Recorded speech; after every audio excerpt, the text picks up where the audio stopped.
I saw the king eat a human heart with his bare hands. He didn't cook it. He didn't flinch. He just bit into it like a fruit, blood dripping down his chin. This happened when I was 14. I've never told anyone outside the village. But I can't sleep anymore. Maybe writing it will help. 2. I come from a small village near the edge of the old forest in southeastern Nigeria. Back then, our king was King Udo, not a king in the way you think. No palace, no crown. But he ruled over 5 villages and had final say in everything. People feared him more than they feared death. They said he was chosen by the gods. That he had power no man should have. That he could hear lies. That his shadow didn't follow him sometimes. He had rules, strange ones. Like no one was allowed to cry at night. Or wear red on a Wednesday. If you broke the rules, you disappeared.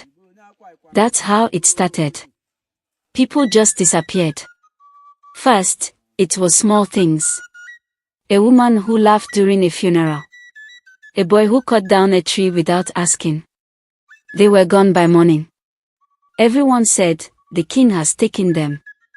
One day, my uncle Okoro came to visit from a town far away. He was drunk and loud, making jokes about the king. He said, "What kind of fool worships a man who hides in a mud house and paints his face with ash?" My mother begged him to be quiet. That night, there was a knock on our door. 2 men in red cloth stood outside. They didn't speak. They pointed at Okoro. He laughed, thinking it was a joke. He followed them. We never saw him again. But I did. About 2 months later, I was sent to fetch firewood near the forbidden part of the forest. I got lost. That's when I saw it, a circle of men. Fires. Chants. And the king sitting on a stool. There were 3 people tied up. One was a woman from our market. I knew her. Her mouth was covered. She was shaking. The king stood up. He raised a knife. Then, without warning, he cut open her chest. No sound came out. Maybe she was already dead. Or maybe the cloth was too tight. He reached in and pulled out her heart. Still wet. Still warm. He held it up to the fire like he was showing it to the gods. Then he beat it. Everyone clapped. I couldn't move. I was frozen behind a tree, too afraid to breathe. One of the men turned toward me. I ran. I didn't stop until I got home. I told my mother. She slapped me. She told me to never speak of it again. That was just the start. After that night, I started watching the king more closely. He only came out during cloudy days or when the moon was full. The village square would be empty before he arrived, like people knew when he was coming. Women would hide their babies. Men would bow without being told. Nobody looked at his eyes. They said his eyes weren't normal. That they were grey like ashes. I saw them once, by accident. He was walking by, and I looked up. Just for a second.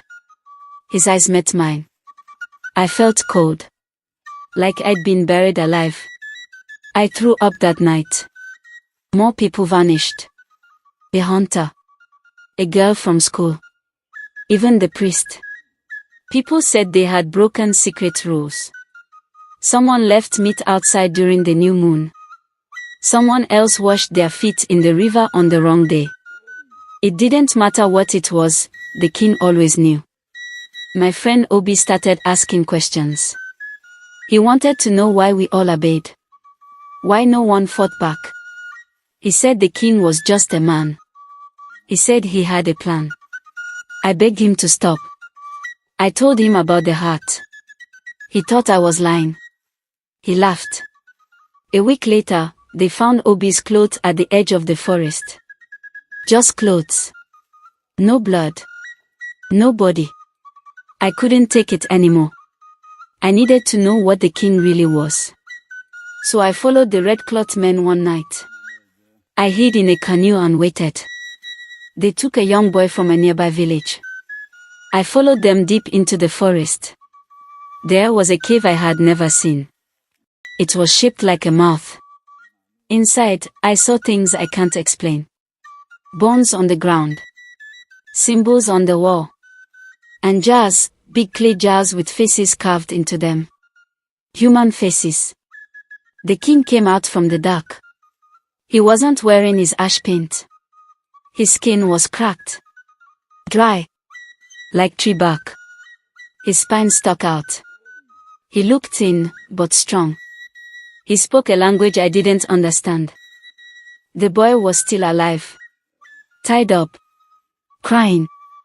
The king sang a strange song, then bent down and whispered into the boy's ear. The boy went quiet. Then the king put his hand on the boy's chest and pushed. Slowly. Like his fingers were going through warm bread. No knife. He pulled out the heart and began to eat. No one spoke. Even the trees seemed to listen.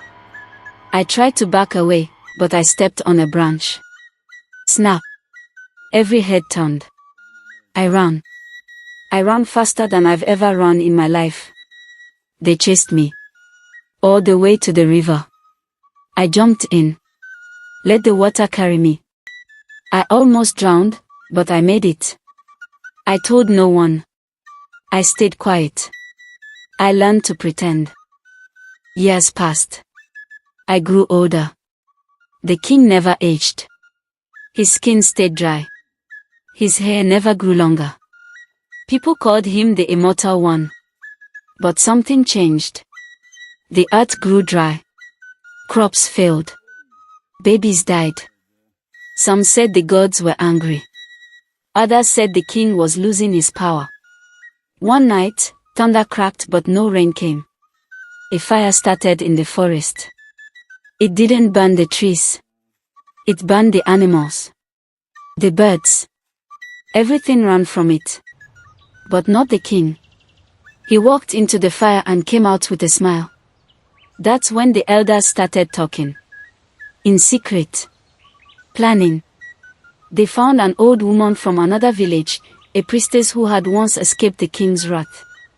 She said the only way to kill him was to return what he had taken. His first heart. The one that wasn't his. I didn't understand. But the elders did. They found a body buried near the old tree, wrapped in red cloth. It was a woman. Her chest was cut open. But her face was peaceful. The priestess said this was his mother. The king had eaten her. So they took her bones and burned them.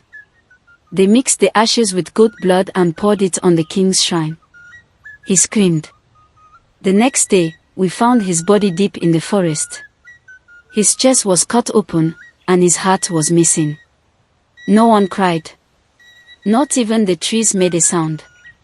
But I knew what happened. I knew what I saw. I still dream of that heart. The way he chewed it.